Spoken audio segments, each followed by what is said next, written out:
If you have been asking and praying to God in a season where it seems like God is silent, this video is for you. I want to remind you that God's silence does not mean God is absent. One of the biggest misunderstandings in our faith is thinking that silence means rejection or abandonment, or even that God has forgotten about you. But biblically, silence often means preparation.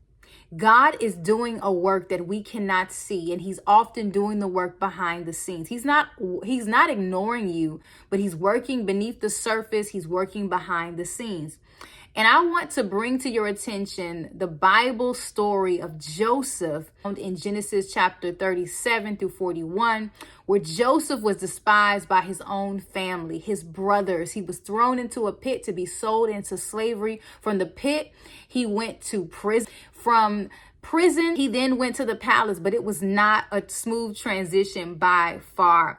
Joseph experienced years where God said nothing. He was waiting, and he was waiting in silence. And while he was waiting, God was building the character. He was giving him discipline and wisdom for leadership. You do recognize and understand that even in prison, Joseph was elevated to a level of position of leadership. Isn't that amazing that even after we are betrayed, we are lied upon, we are thrown in the lower bottom pits of life to be left, to be killed, to be destroyed, but God will elevate us even in our lowest times. Well, our mental health and our spiritual health, because when we are in a place of panic, silence can cause us to rush to make hasty decisions. I know I've been there before, where I didn't hear from God and I took it upon myself to do my own thing, to move prematurely outside of the will of God. Silence, we can sometimes attach to people that God never intended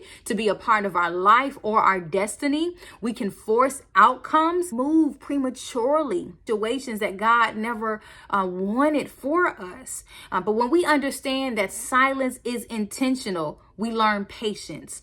We learn emotional regulation. We learn how to trust. We learn not to focus on what we see, but we remember who God is in the times of silence. Listen, peace comes when we stop interpreting silence as danger.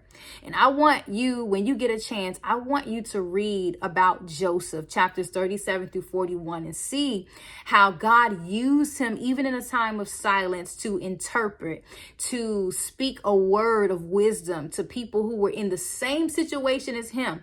It took 2 years, 2 whole years, for someone to remember Joseph. And in those 2 years, God was silent. But it was in those 2 years that God was cultivating his character. God was developing his leadership skills and acumen.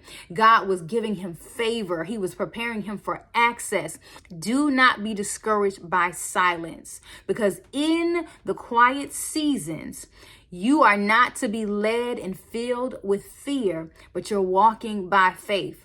And in this season, you have to ask God, what are you shaping me for? What are you calling me to? And if this brought you peace and clarity, this is what I want you to do. I want you to subscribe to this channel, because we're all about faith. We're walking in boldness for the kingdom of God. We're about mental health, as I am a mental health advocate. As we walk together in faith, going to live a life of overwhelm and anxiety because God is silent. But we're going to trust who God is even in the times of quietness.